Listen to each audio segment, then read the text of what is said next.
तो दोस्तों आज हम एक्सप्लेन करने वाले हैं सोलो लेवलिंग सीजन 2 का एपिसोड 2। बिना देर किए हुए सीधा चलते हैं अपनी कहानी की तरफ और जानते हैं कि कैसे संग जिनवू की जिंदगी इस एपिसोड में एक और लेवल पर पहुंच जाती है। पिछले एपिसोड में हमने देखा कि कैसे संग जिनवू अब सिर्फ एक हंटर नहीं रहा, उसने अपनी शैडो आर्मी को पूरी तरह एक्सेप्ट कर लिया। रेड गेट के अंदर बर्फ से भरी दुनिया, घबराए हुए हंटर्स और जिनवू का वो शांत चेहरा जहां डर का नाम तक नहीं था। एपिसोड 1 ने यह क्लियर कर दिया कि जिनवू जितना स्ट्रांग हो रहा है उतना ही अपनी इंसानियत से दूर होता जा रहा है। और अब एपिसोड 2 इसी अंधेरे को और गहरा कर देता है। रेड गेट के अंदर ठंड हद से ज्यादा है, हंटर्स के हाथ कांप रहे हैं, कुछ लोग चल भी नहीं पा रहे। एक हंटर घबरा कर बोलता है, यहां से हम जिंदा नहीं निकाल पाएंगे। पर तब संग जिनवू आगे बढ़ता है। उसकी आवाज धीमी है लेकिन पूरी तरह से कॉन्फिडेंट। शोर मत करो, मॉन्स्टर्स सुन सकते हैं। इस एक लाइन से सब चुप हो जाते हैं। जिनवू अपनी आंखें बंद करता है, उसके पैरों के नीचे परछाई हिलने लगती है और फिर एक के बाद एक शैडो सोल्जर्स बर्फ के अंदर से निकल आते हैं। हंटर्स की सांस अटक जाती है। ये वो सीन है जहां पहली बार नॉर्मल हंटर्स को समझ आता है कि जिनवू किस लेवल का मॉन्स्टर बन चुका है। अचानक दूर से एक तेज आवाज आती है, बर्फ टूटने लगती है, जमीन हिलती है। जिनवू धीरे से बोलता है, बॉस आ रहा है। और तब सामने आता है रेड गेट का असली शैतान, एक बड़ा सा बर्फ का मॉन्स्टर, आंखें लाल, जिस्म से निकलती हुई ठंड जो सांस लेने तक को मुश्किल बना दे। हंटर्स पीछे हट जाते हैं पर जिनवू आगे बढ़ता है। वो अपनी डैगर्स निकालता है, उसकी बॉडी से ब्लू ब्लैक ऑरा निकालने लगता है।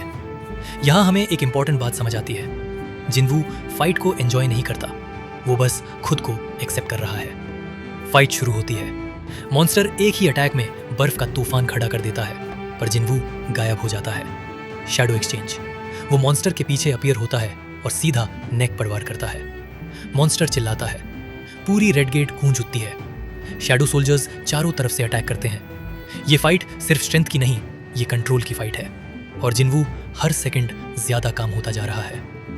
आखिरकार एक फाइनल स्ट्राइक, मॉन्स्टर गिर जाता है, बर्फ टूट जाती है। रेड गेट का बॉस खत्म हो चुका है। हंटर्स कुछ सेकंड्स तक बोल ही नहीं पाते। एक हंटर धीरे से कहता है, ये इंसान नहीं हो सकता।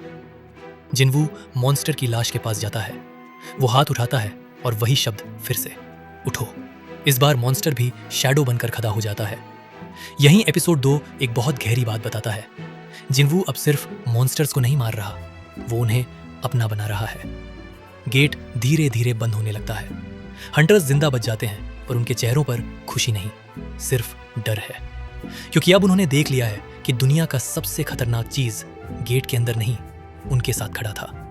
एपिसोड के एंड में जिनवू अकेला खड़ा होता है, शैडो आर्मी उसके पीछे। सिस्टम की आवाज आती है, level up, new power unlocked. पर जिनवू मुस्कुराता नहीं, वो बस धीरे से बोलता है, मैं और स्ट्रांग हो रहा हूं, पर पता नहीं क्यों मैं और अकेला होता जा रहा हूं। और यहीं एपिसोड 2 खुद को खत्म करता है। ये कहानी हीरो बनने की नहीं है, ये कहानी है एक इंसान के धीरे धीरे शैडो मोनार्क बनने की।